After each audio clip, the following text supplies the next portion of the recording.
Hello, it's Ginger Snap. Today we're going to be talking about the Outdoor Cooking Station curriculum. Outdoor cooking is also called ODC. This video is for teens and adults running or helping run the Outdoor Cooking Station. In this video, we'll go over what the different age levels will be doing at the ODC station and what skills they'll be gaining, as well as how the ODC station works. First, we'll go over the skills gained. This is the skill progression for the Outdoor Cooking Station at WDC. Kindergartners and first graders will learn basic cutting techniques and tool usage. They will not be cooking like other grades.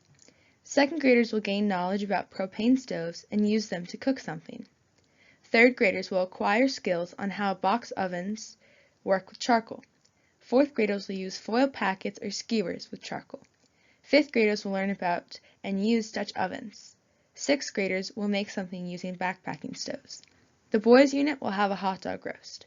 Pixies do not cook anything throughout the week of camp. Kindergartners and first graders will learn how to use a knife and cutting board, a grater, and a can opener. They will also learn how to spread things with a butter knife and how to mix the items together, as well as the basic sanitation and food handling knowledge we give every group. Second graders will learn about how to assemble and light a propane stove, as well as adjusting and extinguishing the flames. If they choose to make a cake, they will also learn about steam baking, as well as the basic sanitation and food handling knowledge we give every group. Third graders will practice counting coals and setting up of a box oven, as well as the basic sanitation and food handling knowledge we give every group. If there is time, they'll be shown how to build a box oven. Fourth graders will learn how to fold a foil packet, how to move the packet, and how to cook a packet using coals. They will also practice coal counting, as well as the basic sanitation and food handling knowledge we give every group. Fifth graders will practice coal counting, lid lifting, peeking, and general Dutch oven care, as well as the basic sanitation and food handling knowledge we give every group. Sixth graders will learn how to assemble, light, and fuel backpacking stoves. They will also learn about dehydrating food and baking with steam, as well as the basic sanitation and food handling knowledge we give every group. The boys unit will have a hot dog roast and learn about the food safety and handling we give every group.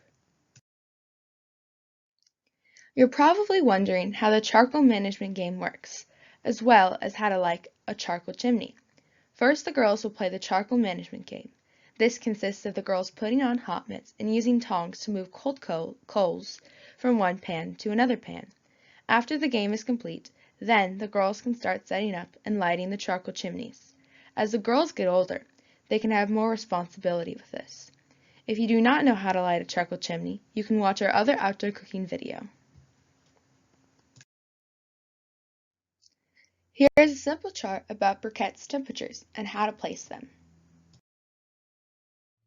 As well as the briquette temperature chart, there's also a simple box oven diagram that shows you what a box oven should look like and be set up like. You can use these during cooking.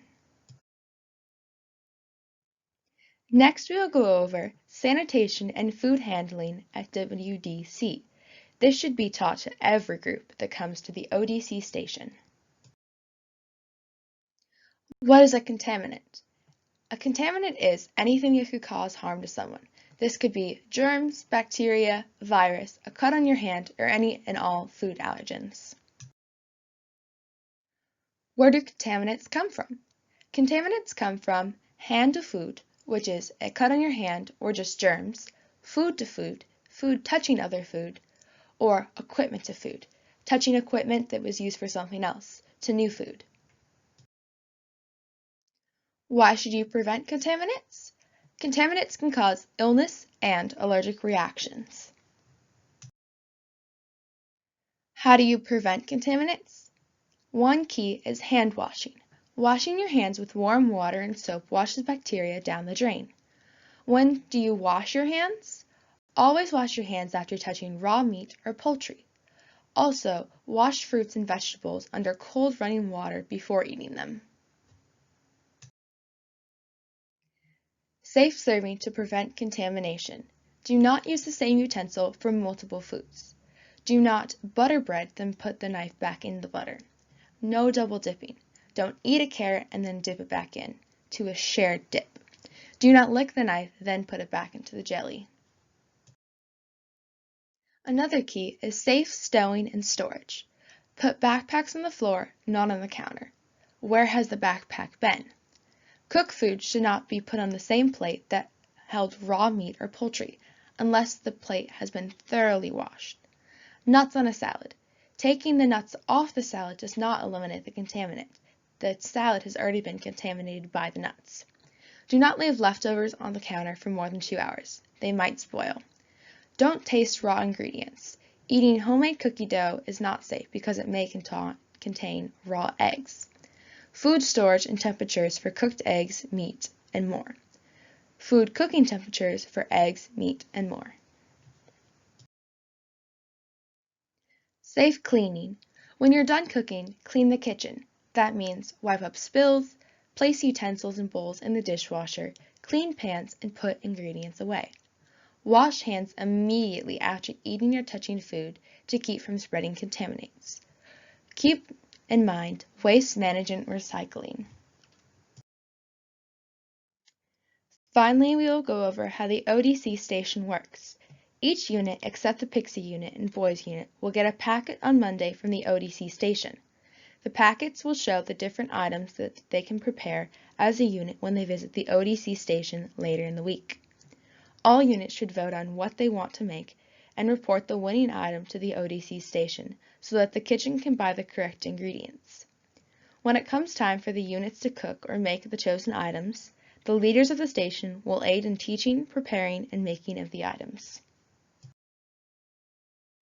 Here is an example of what the recipes in the packets will look like. That's it for today. Feel free to use this video as a resource. Most of the information in this video is also available on the Woodinville Day Camp website, as well as in the station box. If you haven't already, go watch our other outdoor cooking video. Thanks for watching, and see you at camp!